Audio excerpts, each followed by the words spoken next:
It's easy to get lost. This is The Revenue Maze, and I'm Valerie Cobb. Join me as we navigate the halls, dead ends, and U-turns on your path towards upward growth trajectory. The Revenue Maze is sponsored by Revenue North Star, guidance and execution through fractional revenue leadership, uncovering hidden revenues, and empowering small business growth through process-driven sales customized to your company environment. Welcome, everybody, to another great episode of The Revenue Maze. I love this guest. This is going to be so much fun today. I don't know many who literally wrote a children's book that trained 62 astronauts. I mean, that just sounds so much fun. And it may be behind him. I don't know. Anyways, and he gives star shows at a planetarium, which is really, really kind of cool. And recently he was on this really fabulous retreat that we're going to talk about a little bit. And he's a writer and author, and I'm going to let you wait for this one. I'm not going to tell you all about him at this point. We'll get that in the whole storyline. But welcome, Michael Neece. Super glad to have you on. Valerie Cobb, it's such an honor to be here. I've heard your podcast, and it's a privilege to be counted among that select few. Yeah. Well, I'm glad you've heard it and like it. That always makes me happy, for sure. I want it to be fun for people to listen to, but also informative. So anyways, before we get into your life and what brought you to this point and all the amazing things that you're doing, we always answer one question, right? What is one thing that you can tell the listeners and viewers that can help them get out of the revenue maze? It may be the question, right? You know, I love the question. I think when you consider what business is, I think it's all about people, right? And so my very straightforward answer is that you really have to get the human components of business right. And that may sound like too generic an answer, so I can elaborate just a little bit. Well, I was going to say, give us a little bit of pointers, because that's very important. So give us some pointers. Sure. Yeah. So I guess one of the first things that I talk to anybody that I mentor or anybody that I do business with is you have to remember that we as human beings, we want to think that we are logical and that we just happen to occasionally have feelings. And in fact, we are very, yeah, exactly. But really, in fact, we are emotional beings who flatter ourselves and think that we have good logic, right? Yeah. So when it comes to making decisions, I mean, you're always funneling those decisions through the emotional centers of your brain. And so I think it's really important to know, what is my emotional state when I'm making a big decision? Can I anticipate your emotional state if you're one of my colleagues or one of my customers? Or can I outright ask you if I feel comfortable enough? And, when we do that, we make much, much better decisions, right? The other thing is that, the emotional centers of the brain don't understand time. And so, emotions can kind of tamp down if you just give it enough time and really rethink. What is my reasoning behind this decision, right? If you're about to send off an email and you're red hot about it, it may not be the right time to send it. You might have to reconsider and think about it. So just being aware that we are emotional creatures, I think that's one big piece of it. And stemming from that is the other big element of, the human factor in business. Yeah. And that's, we have to be kind to each other. It is so easy to get into the mode of, we have to make this decision. We have to decide, what is our new project and how are we approaching that project? You get so into the weeds of that sometimes the niceties of life get lost. And the niceties of life are the best part of life. When you meet somebody who's new and that you're bringing into your business, or that you're trying to conduct business with, gosh, getting to know them can be, 90% of the joy in your workday, right? So I would say that, finding a way of always being kind, even when the other person in the room may not be, at least you can hold your head high in how you acted. So I think you've got to lead with kindness.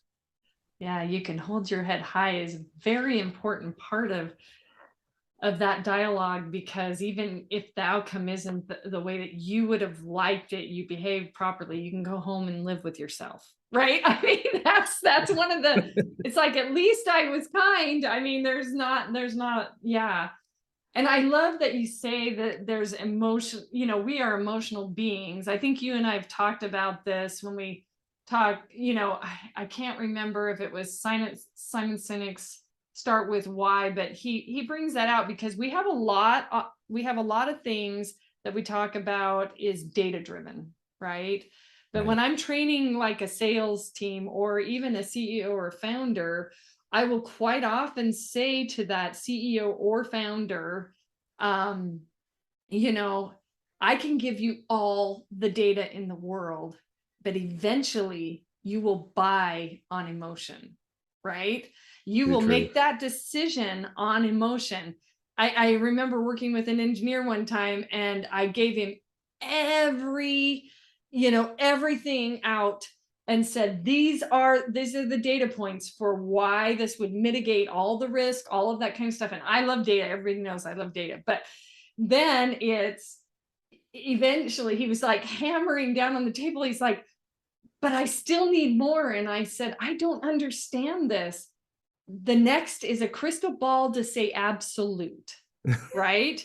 So you Right. are going to have to make a decision based on what your feelings are with the data that I presented to you, right? Because it hasn't happened yet. I can't give you a guarantee. Yeah. Here's your choice, and it's emotional, right? And it's one of those, I just love that. And I love some examples from your life. Now, you brought this up. So I got to bring this up. Okay. All right. We're both Trek fans. We kind of talked about this, right? We are I definitely I Trek even fans. wore my special Star Trek tie for you today. Thank Right? you for Good, doing that. good stuff, right? Yeah, yeah. Fire away. Well, we know Spock, right? Yeah. If you're a Trek fan, you know Spock. And if you don't, you're not a Trek fan, then go figure out who Spock is. But everything, he's always got this battle between logic, which is what you talked about, right? Just now. Right. And then it is the emotions, right? And he's always trying to um, stifle the emotional side of his fence, right? Always. That's the give and take, the human play on it. Eventually, you always have whoever the captain is that he's talking to, whether it's a new generation Pike, or if you're a Captain Kirk or whoever it is. And it's like, just make a decision. Well, I presented the ideas and data. Now you have to decide, right? It's true. I mean, yeah, if you don't key into that emotional center, Yeah. then and I love the way that Simon Sinek talks about it. He says the expressions that we come up with are things like, well, it just doesn't feel right. Right. Because you have to use the verb feel if you really are talking about decision making. And so, no, you absolutely hit the nail on the head. In my early days as a trainer, I was taught that the secret is to ask two questions at the end of whatever you've taught. Does this make sense? And does Oh, this feel right? Right. So if you say, does this makes make sense? And does sense. this feel right? Now you've got them trying to use all parts of their brain to evaluate, did I get it? Yeah. I Yeah. love that. I'm going to add that to any kind of one-to-one with anybody I'm working with, right? Does this feel right? Because I always say, was this useful? We always go through the debrief, but I have not used the words, does this feel right? Because to me, that's a given. You should be tapping in to that. It's Chris Voss. He uses the term versus that's right versus you're right. Yeah. Chris Voss is really good in terms of, and for those of you who don't know, Chris Voss, Never Split the Difference, Yep. Black Swan. Yeah, he talks an awful lot about trying to negotiate with somebody and show them that you're on the same side. Well, that's not logic. That's, can we be a team? Can Yeah. we move forward together? I mean, part of it is kindness. Part of it is you still need to be firm, but you want to feel like you're heading in the same direction, right? So yeah, whenever I think about,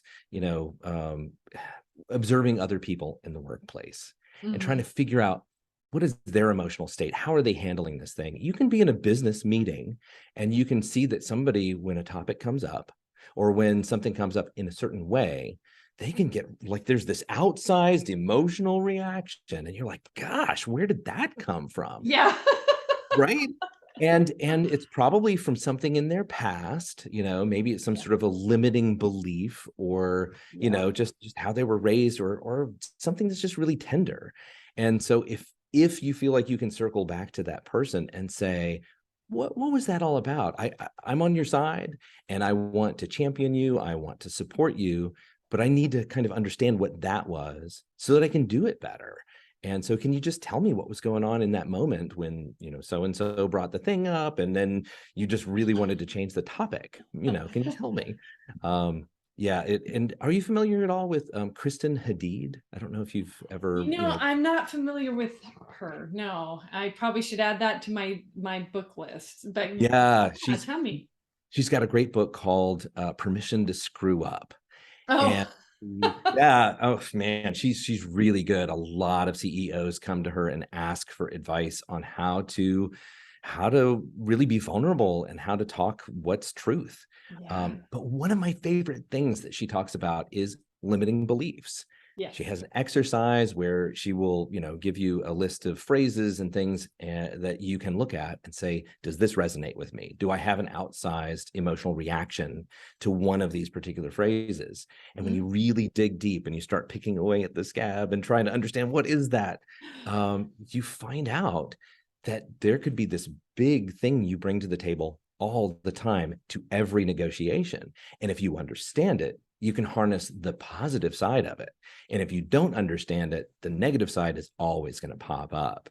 So yeah, I'm going to write that book down because I'm a big fan of Shirzad Sharmin's Positive Intelligence, where he talks about the sage side of the brain versus the saboteur side, which is a similar thing, and using words like yes and versus but and some of those training techniques, right? yeah. But and then I use the word but. It's ingrained, right? Yes, and yeah. I'm sorry. I mean, I just felt like I should like package you in a little like box and have you on my shoulder when I'm working with people to just kind of have that soothing voice to remove that self-limiting behavior, because that's usually it is. It's because somebody in the back, something happened that triggered in the back. I always have my teams do disc assessments so that I know how to communicate with them in their style, right? Because Sure. that can trigger an event as well. I just feel like, especially in the revenue maze, if our consumers, now this is where we kind of get down to, and it depends on who you are, on who your consumer is, right? Right. If our consumers also make decisions based on emotion, Sure. right? Yeah. Then being able to train sales reps, whatever, to try to do those techniques are going to increase your sales, right? I mean, that's because they have to be able to get in, talk to somebody and identify quickly what maybe their self-limiting beliefs will be. And it's not about them, it's about the consumer, right? So I bet you have techniques for all of that. Well, no, I mean, I think you hit the nail on the head. If you want to be agile today, right? Yeah. If you really want to implement quickly and you want to make the right decisions, the best decisions, Sure.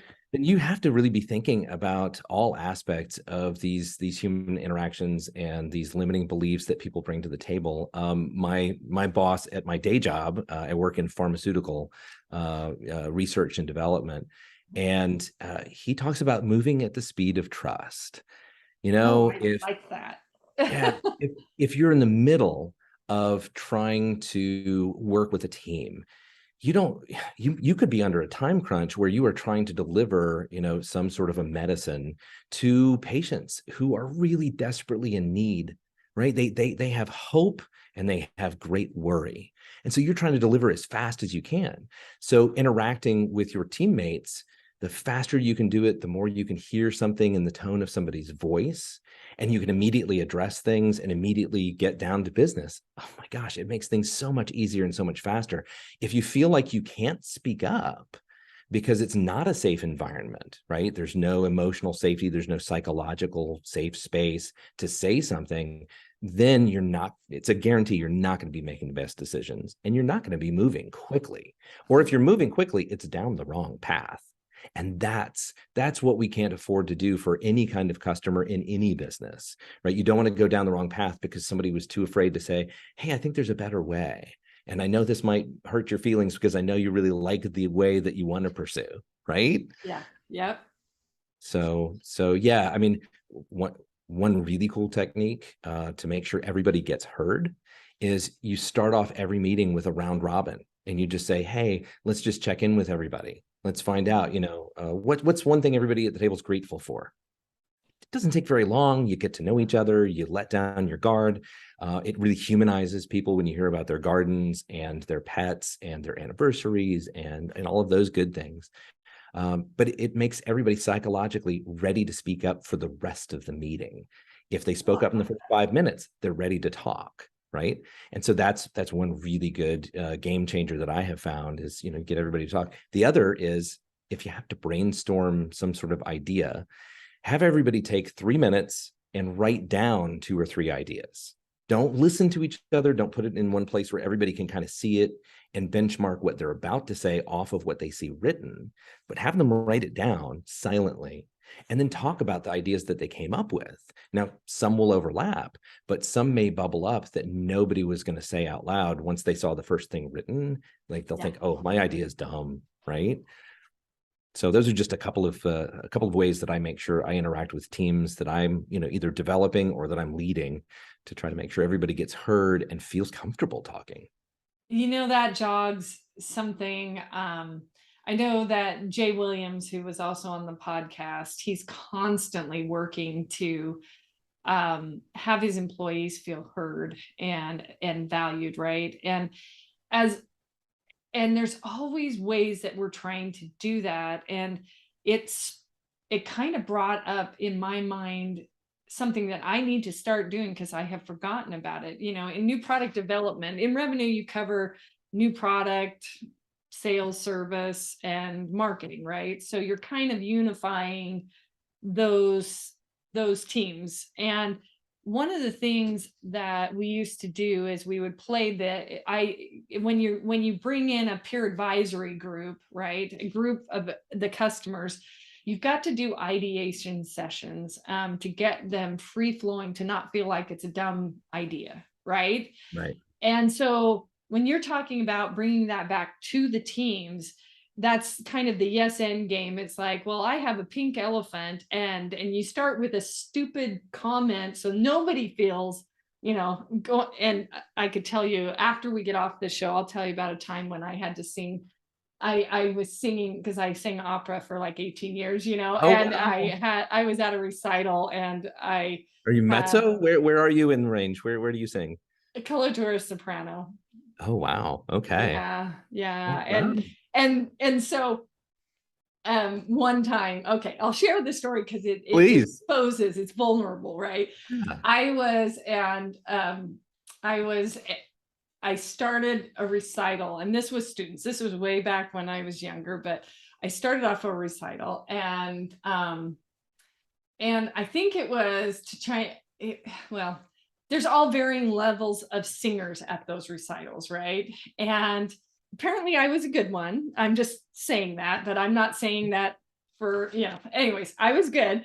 And so we started, and I don't know why we started off, but we started off with me, but I was singing something from Mozart, and I was singing in an old German. And when we were doing that, I quickly and promptly forgot all the words, you know. Of course. Then in my Star Trek love, I started singing, basically, we called it Klingon. The challenge that we had, though, and seriously, the challenge that we had was that somebody did know that song that was in that group, right? And Okay. because they did know, they knew. And I looked over at that person, and she was busting up, and she happened to be a friend of mine. She was busting up, and we were like, and I just lost it after that because I started laughing. So the whole group started laughing, everybody started laughing. And I just said, can I please just start this again? And they're Right. like, yes, you're welcome to start this again. So then, of course, we went through and we did it again. Moral of the story is they were all relaxed after that. We could Sure. see that it's okay to make permission to make a mistake, right? Just like what Right. you were saying. And so they were given the permission, and they sang better than they have ever sang, because you had some very beginner students in some of these master classes, recitals that you would be a part of. So anyway, so there's my Klingon story. But as you start coaching those groups that you are being a leader with, just throwing something and saying, okay, we're going to write down these anonymous ideas, or throwing something that says, yeah, we're checking in and we're doing this ideation session that is yes and. So here's a pink elephant, and yes, and it brings to mind something, and it gets people to kind of calm down for sure. And he just reminded me to do that. I have not been doing that, right? I have not been going in. I've been in the fractional world. I've been running in. Here's our meeting. Here we go. And not treating people the way that my full-time equivalent, when you start thinking about that. And I just love that reminder. Thank you so much for the reminder. So I know you're writing a book and all of those things, and I'm super excited for it to come out as well. And we'll have to share the books that you have mentioned here. How did you get to this point? How did you start to understand all of this and what you're teaching people? And I'm sure the book kind of goes into that, but then again, you did write a children's book on 62 astronauts. So I'm not exactly sure what the book is about. Yeah, well, okay, so the book that I'm working on right now, which is, you mentioned that writer's retreat that I had gone to up in Franconia, New Hampshire, glorious this time of year. Yeah. I went up there with 7 other writers and 2 coaches for writing and a performance coach, and we had such a great time. And it's funny because I had maybe 3 different ideas of what I could write. I knew I was going to go there for a week. I wanted to really make sure that this was a meaningful experience. I didn't want to come out of there and say, I got all jammed up and I couldn't make anything flow. And I was pursuing an idea because I just thought I had to. I didn't want that to be the tale. Yeah. Right. So I got off the plane in Manchester. I hopped in my rental car. And as I was driving, I said, okay, I'm going to set aside my other ideas. What's the right book for me to write right now? Yeah. And so I thought about, what can I authentically speak to? So I'm running a programming academy at the pharmaceutical company where I work. And so it's really young, very early career talent, very technically minded people, very young people. And I'm also a father. And so, having a son who's 19 years old and teaching all of these young people who are in their early 20s, I realized, oh my gosh, I have deep concern about people who were affected by the pandemic, right? They all got locked away in their rooms. And these were the people that we said, oh, they're probably self-sufficient enough, right? They're probably okay. We're worried about the nurses. We're worried about the elderly and the sick. We're worried about the little kids sitting in moms and dads' laps who are trying to work from home while the kids are trying to do distance learning. We're worried about those groups of people. Yeah. But the people who were really scarred were the ones that we all kind of said, you've got this, right? You know how to drive cars, and you're thinking about colleges, you're taking SATs, you've got this, right? Yeah. And what I think happened was there are a lot of people who were, 15 to say 21, who got hit bad by this pandemic. Yes. And Yeah. And so that I suddenly realized that's the audience that I need to try to capture, right? Or the moms and the dads, the proud uncles, or, the grandparents who want to give a graduation gift. What kind of gift would they want to give them? They want to give them peace of mind. They want to tell them it's going to be okay. And they want to tell them, how do you reconnect with a world where you were just told people are so dangerous that if they breathe on you, it could kill you? How do you reconnect after that? Right. Yep. So that's the book. It is called In Kind. Okay. And the intent is to give really good ideas of how do you reconnect? How do you connect for the first time with a whole new set of, colleagues? How do you find a mentor? How do you find a coach? How do you fit into a community? How do you build a community in your new workplace? And so that's what this book attempts to do. Is it really lays bare a lot of the things that I took as wrong turns when I was a student. So I'm making myself really vulnerable. There's some stories I did not want to tell, but that I have started telling in this book. And yeah, I think that by exposing, hey, I didn't go through the same thing you did, but I did have anxiety. I did have, difficulties trying to figure out how to make it all work as an early, employee and early professional. And so maybe some of what I have in here is the kind of advice that you need to make these great connections. Yeah. So, Yeah. You know, wow, I love that. That's truly impactful. And I believe there was a statistic, and I can't remember what university, but it was pretty much on the topic that you're talking about, the reconnection and the suicide rate that has occurred as more of the pandemic than the pandemic, right? And trying to get to a point. So there was a professor, and I wish I could think of the name off the top of my head because it would be fabulous for you guys to connect. I can try to look it up. But in that university, it was astounding numbers that enrolled in her course, like just astounding. And I forget, it's Michelle Tillis Lederman. I don't know if you're familiar with her Connector's Advantage book. I'm not, but Okay. Well, she uses a TED talk in there from a BYU, Brigham Young University professor that talks about connection and lifespan, right? Oh, And well, you're okay. talking about reconnection.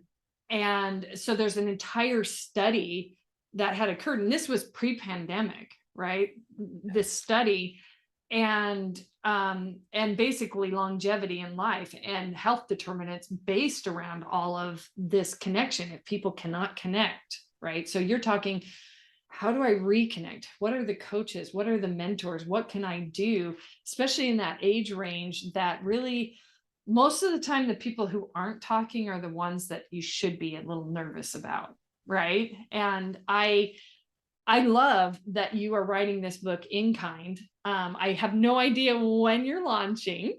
What's your goal? What's your goal? The goal right now is to try to get it out in April of this next year. Wow. Yeah, Wow. and I am cruising along because the book is so far is just pouring out of me, and my writing team just says, we'll clean it up, just Just keep keep on writing. putting these ideas out, and we'll pick it up in post. It'll be fine, right? so so yeah, I mean it really is exciting.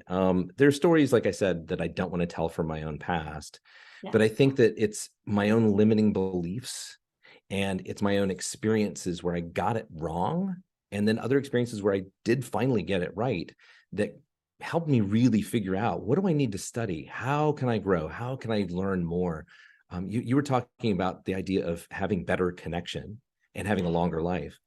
Well, if you're familiar at all with Sean Acor, The Happiness Advantage, and then Mhm. Big Potential, oh my gosh, that is such a great book, talking about how, it's the entire constellation of you and the people in your circle Yeah. that's what can make things glow brightly together, right? Sure. Superstars, they come and they go, but if you are part of a team where there's a lot of trust and there's a lot of connection, you become uber successful, incredibly successful. Project Aristotle over at Google has really shown that to be true. If you have psychological safety and you have a good team, then you are much more effective than if you plucked a lot of superstars and shoved them together into a group where they don't feel connection, right? Yeah, and there's definitely stats behind that. So there's another book I want to read. You're pulling these out and I'm like, oh yeah, I got to add that.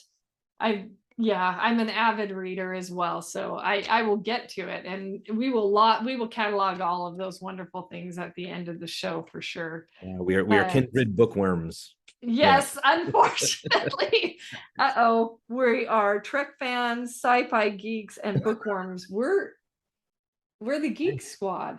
We can wear it with pride, we can wear it with pride. We're wearing it. Okay. So in the last few minutes, there are so many wonderful things that I think humanize you. Obviously, you talked about your son. You've talked about just your family and your life and that kind of stuff. What do you do in your free time other than be a sci-fi geek and an author? And what's fun for you? Oh my gosh. And that's Obviously, fun, I know. yeah. All of those things are fun. And yeah, reading for sure is high on my list. I guess engaging in growth experiences is really big for me. So that is reflected in the, visualizing what is the future through Star Trek. If you want a hopeful future, you look at Star Trek. Yes, right? you do. Right. So there's a lot of that. And then there's what you would probably call non-geek stuff, which is I love hiking. I love getting outside in nature. Yeah. I love, tenting and just camping. I think that is a blast. Because if you forget that you're on a planet right now that you can go explore at any moment, then I think you've really lost some of what it means to be human. And so I love that. And I just love connecting with other people. I mean, when you reached out to me and we just started talking, I mean, it's just really good to know you, right? Yeah. And so having these moments Likewise. of connection, thank you. Yeah. And yeah, so I love going to conferences, whether it's, in the planetarium field. So, I can learn how to give star shows better, or it's a writer's conference, so I can learn how to write better. If it's a SaaS computer programming conference, that's great. I mean, it's for me, it's always going to be about the people, because 15, 20 years from now, am I going to remember all of the little discussions that we had in all of those breakout sessions? Or am I going to remember the faces of the people? It's absolutely the faces of the people. So I love spending time with my family, going out in the woods with the dogs, that sort of thing. Yeah. All the dog fans will love that too, for sure. And the family fans.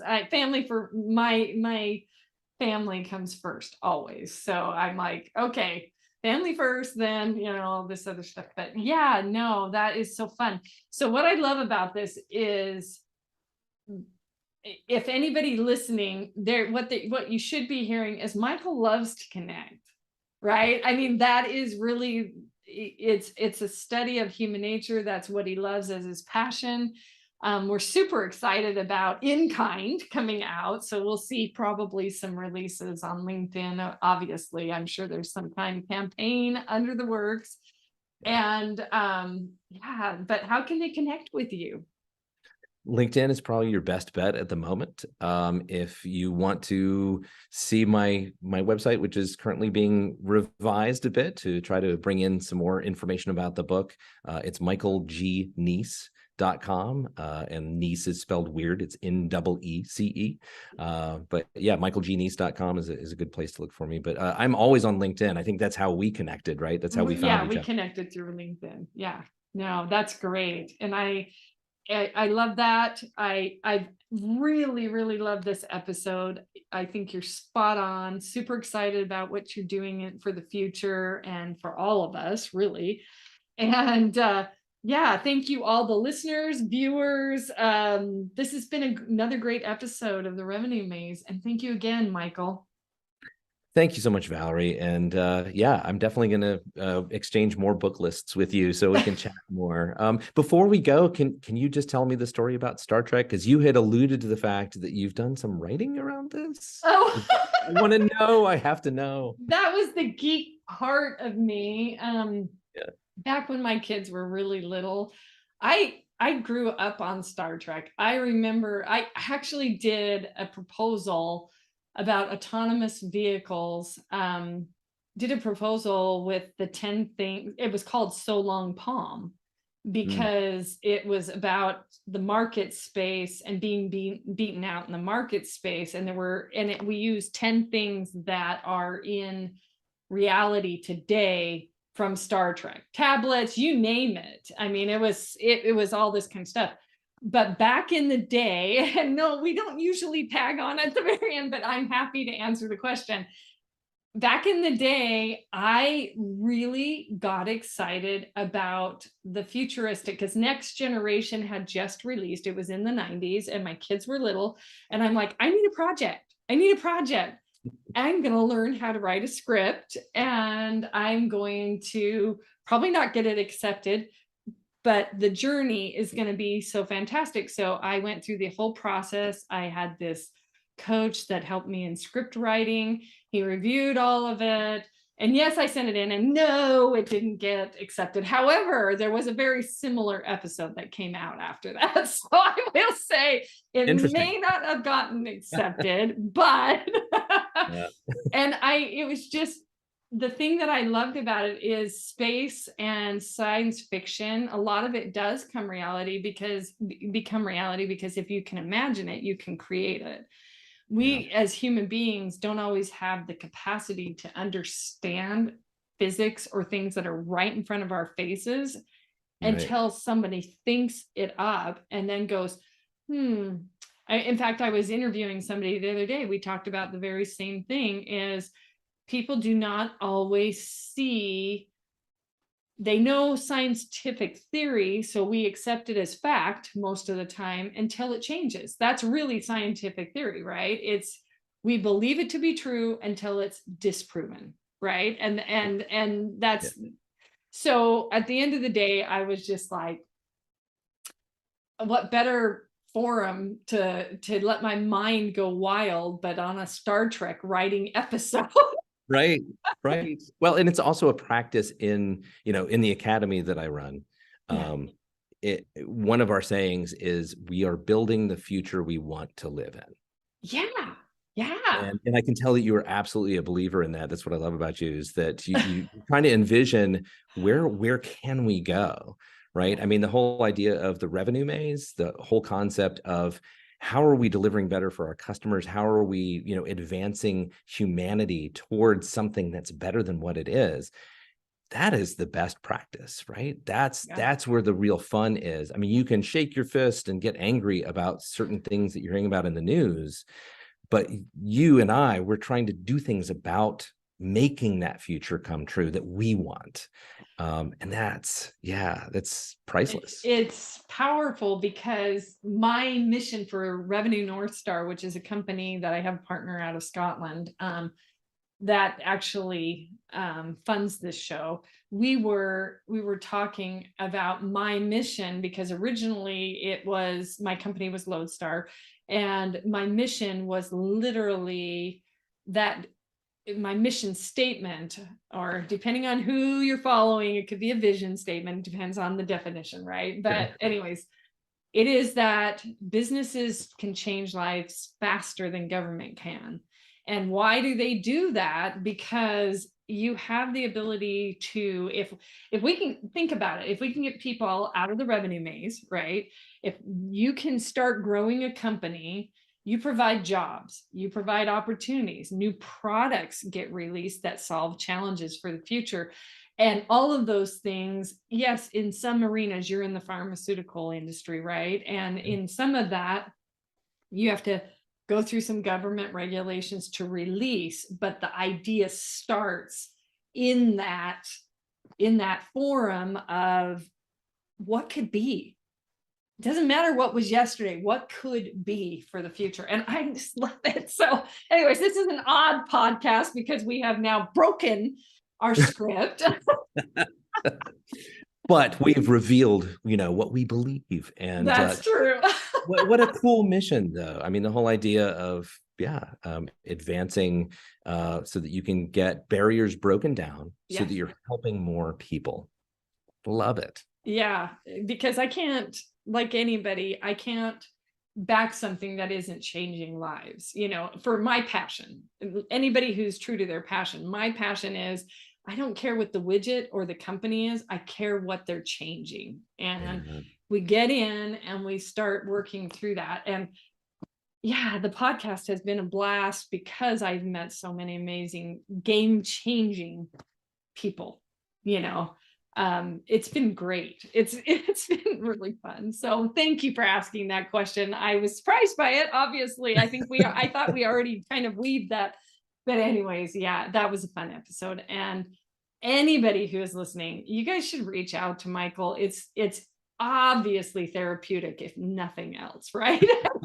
It's definitely, you go away going, wow, this is so much fun and I can do this. So awesome, Michael. Thank you again. It's been so much fun and it's been a privilege to be here. So let's talk again soon.